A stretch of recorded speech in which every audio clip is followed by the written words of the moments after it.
Hello, my lovely students. This is Mansi. Welcome back to the channel. So, I'm here again with the new one shot of chapter number 2, acid, bases and salt. So, science का second chapter है ये. Also, यहाँ जितने भी concept maps मैं use कर रही हूँ, this is from the EduCard book final revision. इसमें final revision में आपको सभी subjects के, not only science, maths, English वगैरह सभी subjects के हर chapter के इस तरीके के concept maps मिल जाएंगे. नीचे description में link है, जिन्होंने अभी तक परचेज नहीं किया, you can purchase it. अच्छा खासा ऑफर चल रहा है उस पर, ठीक है. चलो चैप्टर पे आ जाते हैं. चैप्टर का नेम है एसिड, बेसिस एंड सॉल्ट्स. तो एक एक करके एसिड्स, बेसिस और सॉल्ट हम डिस्कस करेंगे. सबसे पहले बात कर लेते हैं एसिड्स की. एसिड्स क्या होते हैं? Let's bring this here and इसको थोड़ा सा जूम कर लेते हैं ताकि आप आराम से इसको रीड कर सको. And let's keep it here. चलो सबसे पहले हम बात करेंगे फिजिकल प्रॉपर्टीज की. एसिड्स की क्या फिजिकल प्रॉपर्टीज होती हैं? They are sour in taste. Acids जो भी होते हैं ना, उनका जो टेस्ट होता है वो सॉर होता है, मतलब खट्टा होता है. नाउ दिस डजंट मीन कि सारे एसिड्स को टेस्ट करके देखा जाता है. ये एक जनरल प्रॉपर्टी है कि एसिड्स जो भी है हमारे वो सॉर होते हैं. देन है सॉल्यूबल इन वाटर. वाटर में सॉल्यूबल होते हैं, मतलब उसको वाटर में मिक्स करोगे तो वो सॉल्यूबल होते हैं, मिक्स हो जाते हैं. इसको और थोड़ा सा जूम करके यहाँ पे कर लेते हैं, ठीक है. नेक्स्ट है conducts electricity in aqueous solution. Acid हमारे जो है वो इलेक्ट्रिसिटी कंडक्ट करते हैं, लेकिन एक्वस सॉल्यूशन में. एक्वस सॉल्यूशन क्या होता है, यहाँ पे कंफ्यूजन रहती है. हम हमेशा पढ़ते हैं solids, liquids, gases. Now the thing is liquids अगर है फिर एक्वस क्यों आता है? लिक्विड बेसिकली हमारा हो गया जैसे वाटर है. एक्वस सॉल्यूशन की जब हम बात करते हैं तो इट इज लाइक जैसे आपका वाटर है, उसमें अलग अलग चीजें डिसॉल्व हो रखी है, तो वो एक एक्वस सॉल्यूशन बन जाता है, ठीक है. अब कह रहे हैं कि वो कंडक्ट करता है, एसिड्स इलेक्ट्रिसिटी कंडक्ट तो करते हैं लेकिन सिर्फ एक्वस सॉल्यूशन में. इसका क्या एग्जांपल है अभी मैं बताऊंगी क्यों ऐसा हम बोल रहे हैं कि सिर्फ एक्वस सॉल्यूशन में करते हैं. We'll come to that. ये एक पॉइंट देख लेते हैं. Turns blue litmus red. ये हमें पता है कि ये ब्लू लिटमस पेपर को रेड में कन्वर्ट कर देता है, ठीक है. लिटमस पेपर हमारे इंडिकेटर होता है एक तरह से, जिससे हम जज करते हैं कोई चीज एसिड है या बेस है, ठीक है. अब बात करते हैं ये जो हम कंडक्ट इलेक्ट्रिसिटी की बात कर रहे थे.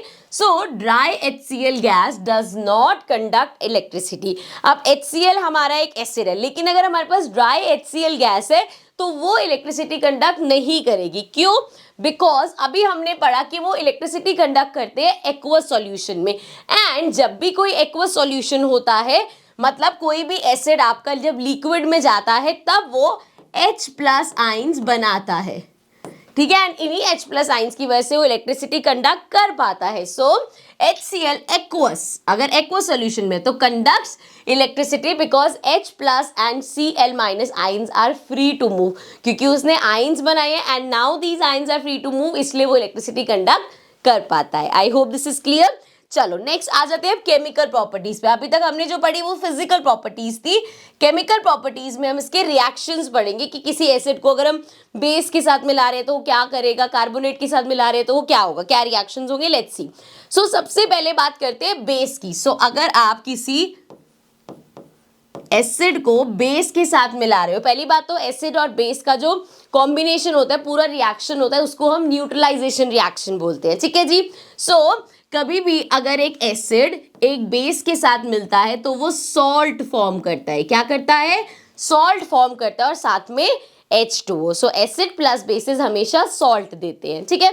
चलो नेक्स्ट हम बात करते हैं मेटल कार्बोनेट. अगर आप किसी एसिड का रिएक्शन कराते हो मेटल कार्बोनेट के साथ, metal carbonate plus acid gives हमें क्या देता है? Salt, water and carbon dioxide. Metal carbonate आ गया तो वो हमें CO2 gas, carbon dioxide gas देता है. नेक्स्ट है मेटल्स के साथ. अगर आप मेटल्स के साथ एसिड्स का रिएक्शन कराओगे क्या मिलता है हमें? We get salt plus hydrogen gas. इस केस में जब हम मेटल कार्बोनेट के साथ कराते हैं तो CO2 मिलती है, बाकी सब सेम है. एंड जब मेटल्स के साथ कराते हैं तो हाइड्रोजन गैस लीक होती है, ठीक है.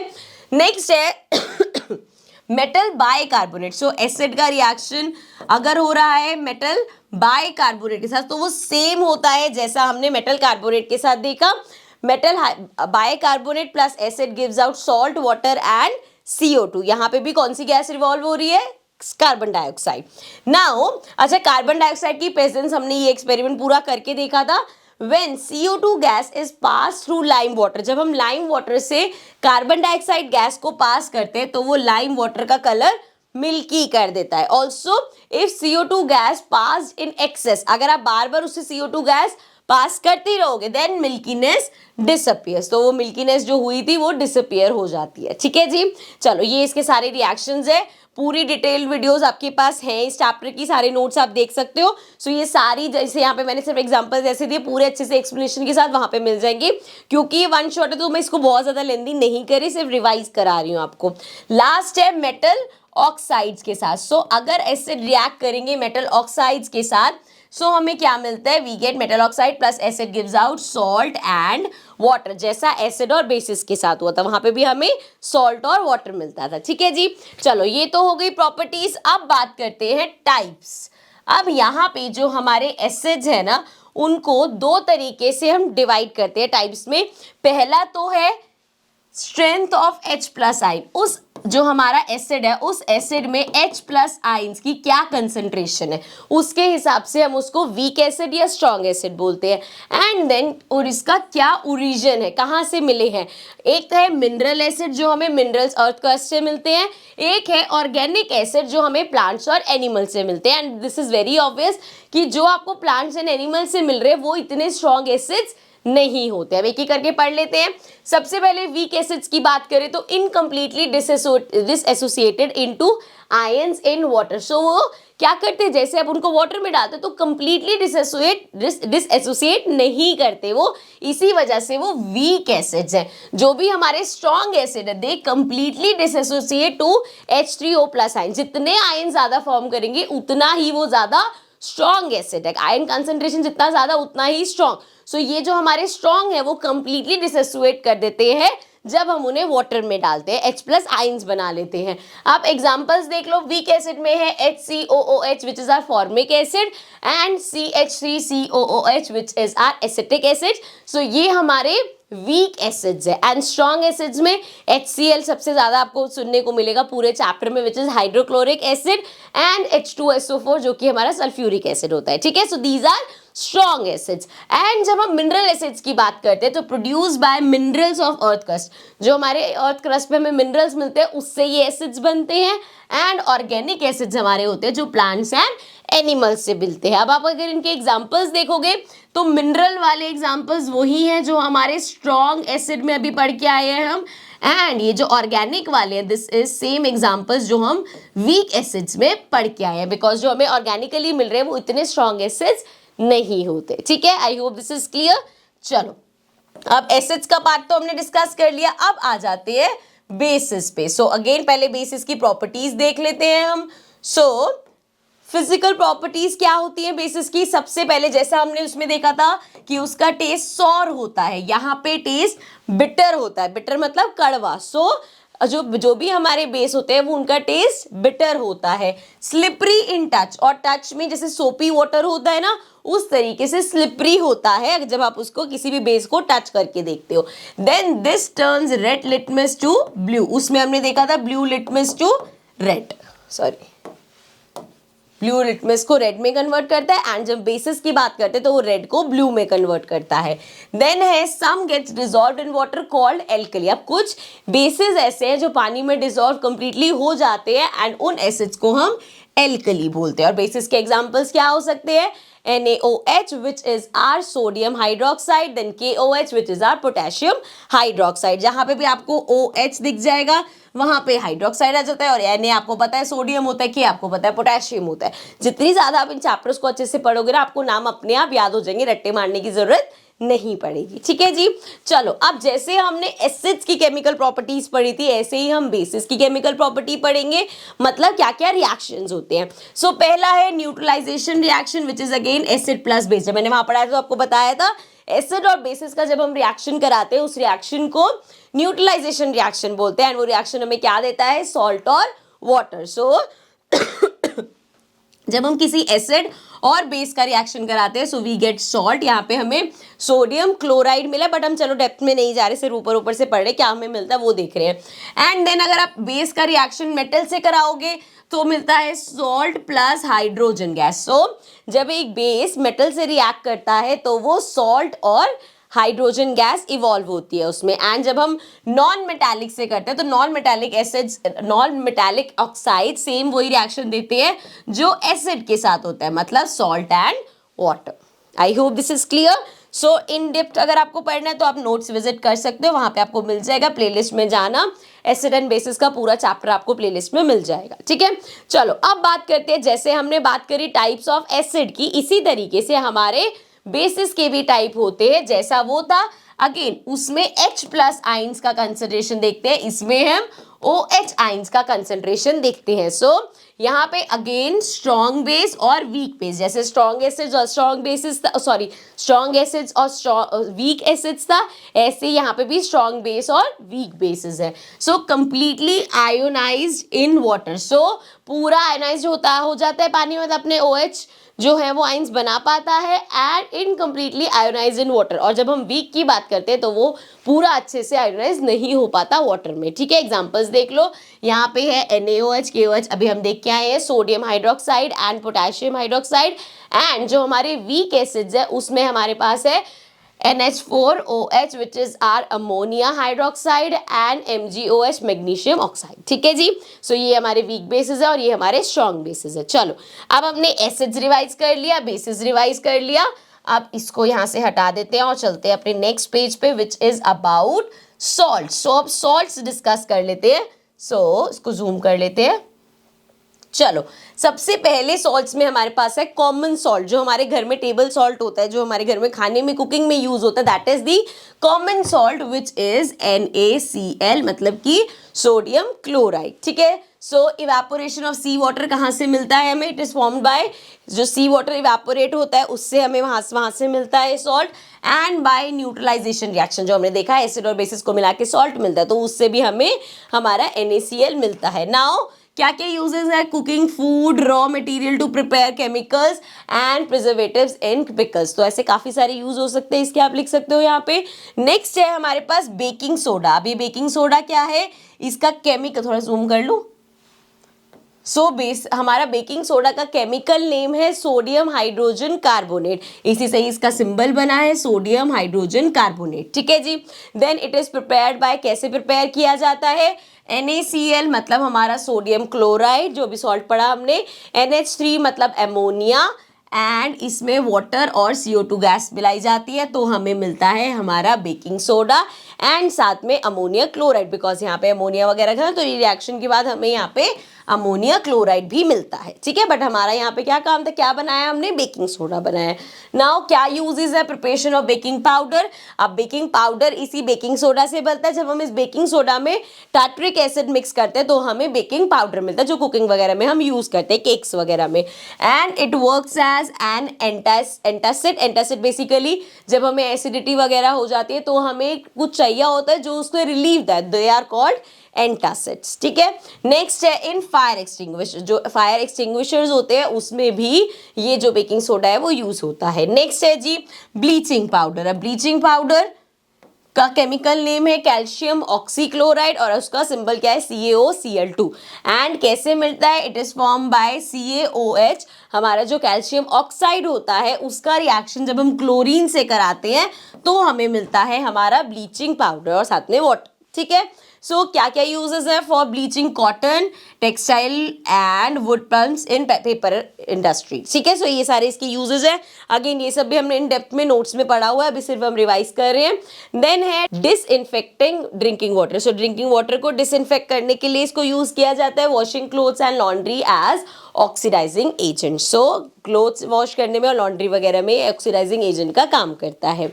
नेक्स्ट है जी वॉशिंग सोडा। अब वॉशिंग सोडा का केमिकल नेम क्या है, सोडियम कार्बोनेट डेकाहाइड्रेट। सो इसका जो वो है, हमारे जो सिंबल है वो भी Na2CO3 डॉट 10H2 हो, तभी यहाँ पे डेकाहाइड्रेट आया है। ओके जी, now prepared by recrystallization of sodium carbonate and water. So recrystallization का प्रोसेस किया जाता है, बेसिकली किसी इम्प्योर चीज को प्योर बनाने में हेल्प करता है। किसी जो भी आपको जिस चीज को डिसॉल्व कर सकते, जो भी आपका सॉल्यूट है उसको हॉट सॉल्वेंट में डाला जाता है एंड देन उसको कूल डाउन किया जाता है। ये जो प्रोसेस है इसको रिक्रिस्टलाइजेशन बोलते हैं एंड इससे इम्प्योर वाला हमारा प्योर में कन्वर्ट हो जाता है। सो रिक्रिस्टलाइजेशन ऑफ सोडियम कार्बोनेट जब हम करते हैं तो हमें वॉशिंग सोडा मिलता है।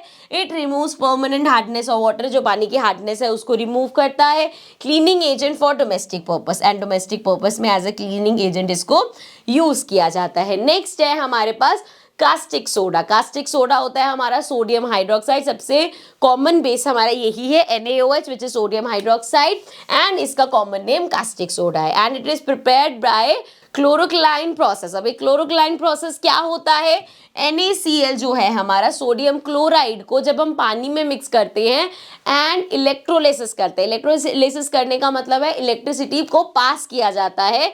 सो उससे हमें मिलता है हमारा NaOH, साथ में क्लोरीन और H2 गैस रिलीज होती है। ठीक है, so by electrolysis of NaCl हमें हमारा कास्टिक सोडा मिलता है and it is used in making soaps and detergents, paper making, degreasing metal. So इन सब चीजों में इसका यूज होता है। And the last one we have is POP which is plaster of Paris. तो प्लास्टर ऑफ पेरिस तो common सा है, घर में नाम सुना हुआ है। इसका जो केमिकल नेम है that is calcium sulphate hemihydrate. अब यहाँ पे हेमी देखो, हेमीहाइड्रेट है और इसकी यहाँ पे जो सिंबल है उसमें 1/2 आ गया। जैसे वहां पे हमने डेका देखा तो 10 आया था, उसी तरीके से ये हेमीहाइड्रेट है एंड ये इसका केमिकल नेम है और केमिकल फॉर्मूला है। Now form by gypsum heated at 373 kelvin. So gypsum को जब हम हीट करते हैं 373 केल्विन पे, सो हमें ये मिलता है। अब जिप्सम हमारा होता क्या है, कैल्शियम सल्फेट बेसिकली होता है बट दूसरे फॉर्म में। ठीक है जी, सो उसको जब हम हीट करते हैं तो जाके हमें ये मिलता है और साथ में जो भी वाटर वगैरह साथ में वो मिलता है। ठीक है, ऑल्सो एक इंटरेस्टिंग चीज है, जिप्सम को जब आप हीट करते हो तो आपको POP मिलता है एंड अगर आप उसी POP में वाटर ऐड कर दोगे तो आपको जिप्सम मिल जाता है। ठीक है जी, so POP is always stored in air tight container. So जब भी POP को स्टोर किया जाता है तो बिल्कुल एयर टाइट कंटेनर्स में स्टोर किया जाता है फॉर सेटिंग फ्रैक्चर्ड बोन्स।